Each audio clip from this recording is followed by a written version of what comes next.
सिक्की और सुनहरा बलूत, ईमानदारी और दया की कहानी।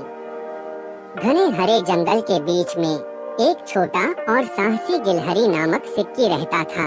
सिक्की एक जिज्ञासु और साहसी गिलहरी था जिसे जंगल के हर कोने और छिपे हुए स्थानों का पता लगाना बहुत पसंद था। उसका सबसे अच्छा दोस्त एक बुद्धिमान कछुआ जिसका नाम टॉमी था, उसे हमेशा सतर्क रहने की चेतावनी देता था। जंगल सुंदर है लेकिन इसमें खतरे भी हैं, टॉमी कहता। एक धूप भरी सुबह सिक्की ने जंगल के और गहरे हिस्से में जाने का फैसला किया, जहां वह पहले कभी नहीं गया था। रंग बिरंगे फूल और चिड़ियों की मीठी आवाजें उसे और दूर तक खींच ले गईं।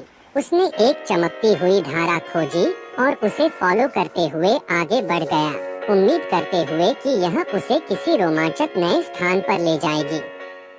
कुछ देर बाद सिक्की एक ऊंचे पुराने पेड़ के पास पहुंचा, जिसकी जड़ में एक खोखला स्थान था। हमेशा की तरह जिज्ञासु उसने अंदर झांका और एक छोटा चमचमाता हुआ वस्तु देखा। यह एक सुनहरा बलूत था। सिक्की की आंखें उत्साह से चमक उठीं। यह तो खजाना है, उसने सोचा। उसने जल्दी से बलूत उठाया और अपने दोस्त टॉमी को दिखाने के लिए वापस दौड़ पड़ा। लेकिन जैसे ही सिक्की मुड़ा, उसने खुद को एक बड़े डरावने उल्लू के सामने पाया। कौन मेरे पेड़ से चोरी करने की हिम्मत करता है? उल्लू ने डरावनी आवाज में पूछा। सिक्की का दिल जोरने लगा। उसने सुना था कि इस पुराने पेड़ का संरक्षक एक बुद्धिमान और शक्तिशाली उल्लू है, लेकिन उसने कभी सोचा नहीं था कि वह उससे मिलेगा। मैं माफी चाहता हूँ, श्रीमान उल्लू, सिक्की हकलाते हुए बोला। मुझे नहीं पता था कि यह आपका पेड़ है। मैंने बस यह सुंदर बलूत पाया और इसे अपने दोस्त को दिखाना चाहता था। उल्लू की आंखें नरम पड़ गईं। छोटे गिलहरी, क्या तुम जानते हो कि तुम्हारे पंजों में जो है उसकी क्या कीमत? कोई साधारण खजाना नहीं है। यह ईमानदारी और सच्चाई का प्रतीक है। केवल वे ही इसे पा सकते हैं जो सच्चे और दयालु हो। इसे बिना मतलब के ले जाकर तुम इसकी सच्ची कीमत खोने का जोखिम उठाते हो। सिक्की को अपराध बोध महसूस हुआ। मुझे कोई नुकसान नहीं पहुंचाना था, श्रीमान उल्लू। मैं भविष्य में अधिक सावधान और ईमानदार रहने का वादा करता हूँ। कृपया इसे वापस ले लीजिए। उल्लू ने स्वीकृति में सिर हिलाया।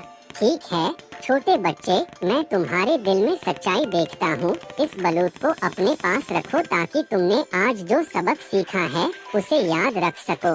लेकिन याद रखना, सच्चा खजाना हमारे पास क्या है इसमें नहीं, बल्कि हम दूसरों के साथ कैसे व्यवहार करते हैं इसमें है।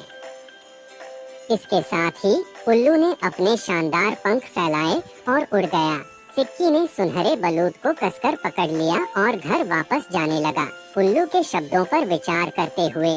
जब वह टॉमी के पास पहुंचा, तो उसने अपनी यात्रा और सीखा हुआ मूल्यवान सबक साझा किया। टॉमी ने मुस्कुराते हुए सिक्की की पीठ थपथपाई। मैं तुम पर गर्व करता हूँ सिक्की। हमेशा याद रखना, ईमानदारी और दया ही असली खजाने हैं। उस दिन से सिक्की जंगल में केवल अपने साहसी स्वभाव के लिए ही नहीं, बल्कि अपनी ईमानदारी और दया के लिए भी जाना जाने लगा। उसने कई नए दोस्त बनाए और अपनी कहानी हर किसी को सुनाई जो सुनने को तैयार था, उन्हें उल्लू की बुद्धिमानी की याद दिलाते हुए। और इस प्रकार सिक्की गिलहरी खुशी खुशी जीवन बिताने लगा, अपने सुनहरे बलूत और इससे जुड़े मूल्यवान सबक को संजोते हुए। जंगल में सद्भाव और मित्रता की बाढ़ आ गई, जो ईमानदारी और दया की शक्ति का प्रमाण था। कहानी से हमें यह सीख मिलती है, माफी मांगना और सीखना, अपनी गलती स्वीकार करना और उससे सीखना महत्वपूर्ण है। सिक्की ने अपनी गलती मानी और सुधार का वादा किया, जिससे उसने उल्लू का विश्वास और सुनहरा बलूत दोनों ही पा लिया।